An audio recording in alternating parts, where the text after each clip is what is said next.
वाल्मीकि रामायण के 40 अनसुने रहस्य। राम और उनके भाइयों के जन्म से पहले राजा दशरथ और उनकी पहली पत्नी कौशल्या की शांता नाम की एक बेटी थी। कौशल्या की बड़ी बहन वैष्णि और उनके पति राजा सोमपाद ने शांता को गोद लिया था, जिनका बाद में ऋषि श्रृंग के से विवाह हुआ था। दूसरा, रामायण के प्रत्येक 1000 श्लोकों के बाद पहला अक्षर गायत्री मंत्र बनता है। यह मंत्र प्रतीकात्मक रूप से महाकाव्य रामायण का सार है।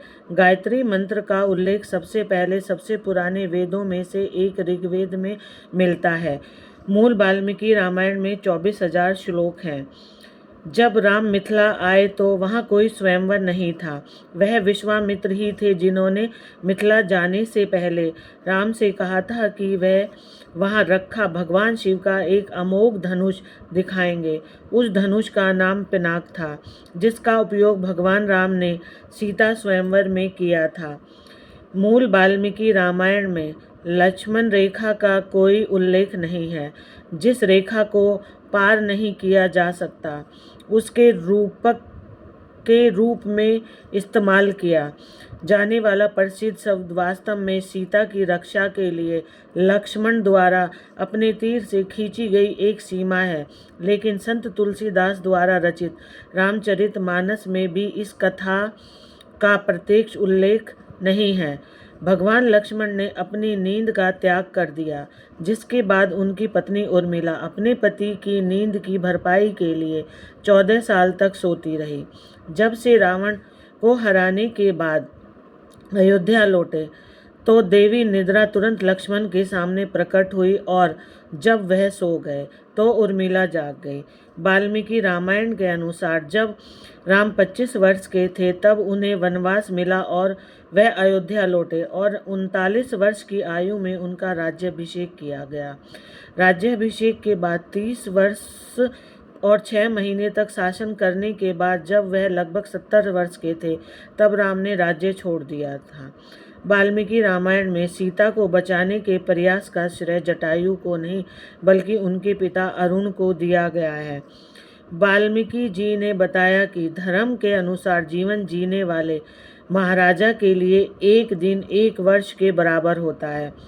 वर्ष को 360 दिनों और 30 दिनों के 12 महीनों से मिलकर बनाने वाले पर काव्यात्मक रूप में 11,000 वर्ष हमें वास्तविक वर्षों की संख्या के रूप में 30 वर्ष और 6 महीने मिलते हैं, जब राम ने अयोध्या पर शासन किया था।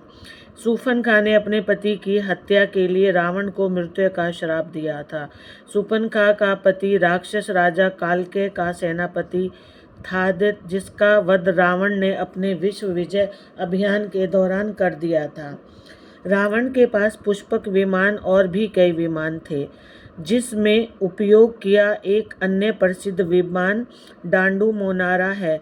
स्थानीय सिहेली भाषा में मोनारा का अर्थ मयूरा मोर और डुंडू मोनारा का अर्थ वह जो मोर की तरह उड़ सकता है।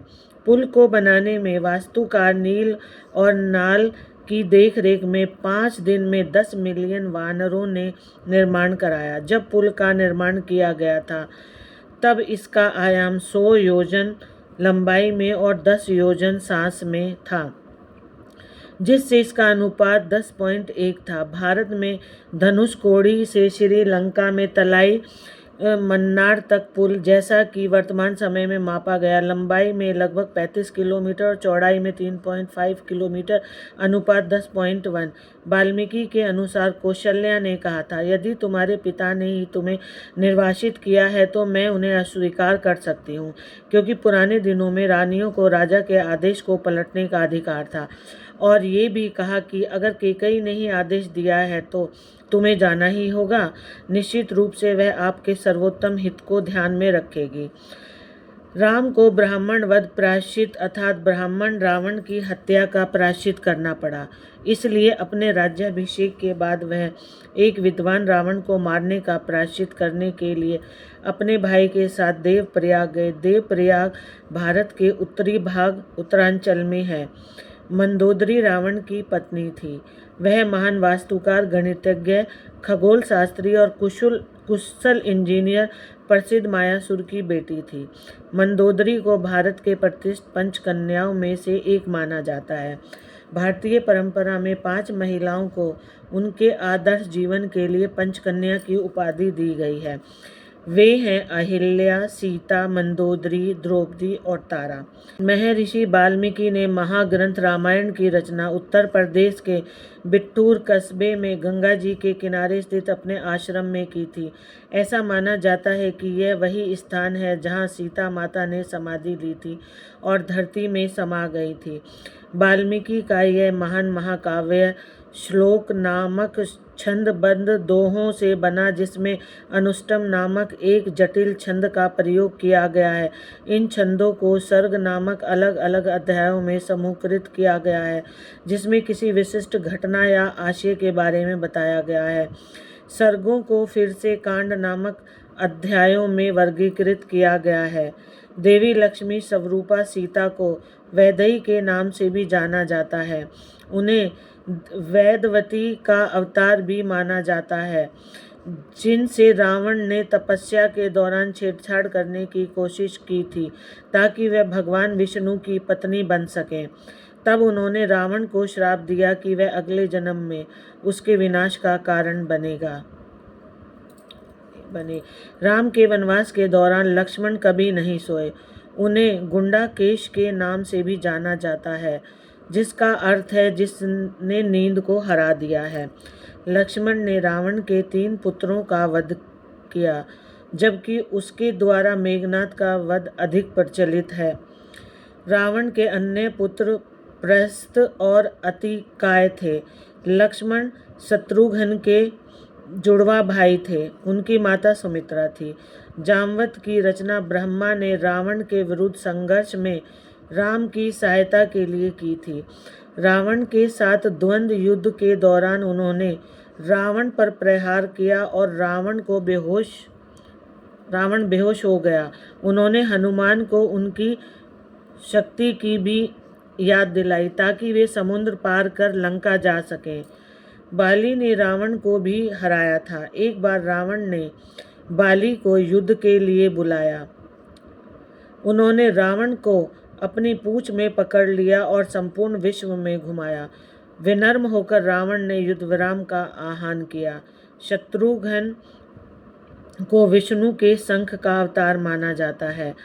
शत्रुघ्न का विवाह राजा कुशध्वज की पुत्री श्रुतकीर्ति से हुआ। श्रुतकीर्ति राजा जनक की पुत्री सीता की चचेरी बहन थी। शत्रुघ्न ने लावणासुर नामक राक्षस का वध किया, जो मधु का पुत्र था। ऐसा माना जाता है कि मधु वही स्थान है जहां आज मथुरा स्थित है। भरत का जन्म विष्णु के 5 युद्धों में सबसे प्रसिद्ध सुदर्शन चक्र से हुआ माना जाता है। भरत राजा जनक के भाई कुशध्वज की बेटी मांडवी के पति थे और इस प्रकार सीता के चचेरे भाई थे, जो राम की पत्नी थी। उनके 2 पुत्र तक्षक और पुष्पक। इस प्रकार रामायण में के सभी भाइयों की पत्नियां आपस में जुड़ी हुई थी। रावण के दादा पुलस्त थे, जो 7 महान ऋषियों में सप्त ऋषियों में से एक थे। उनके पिता स्वयं एक महान ऋषि विश्वा थे। रावण के ध्वज के चिन्ह पर वीणा का चिन्ह बना हुआ था।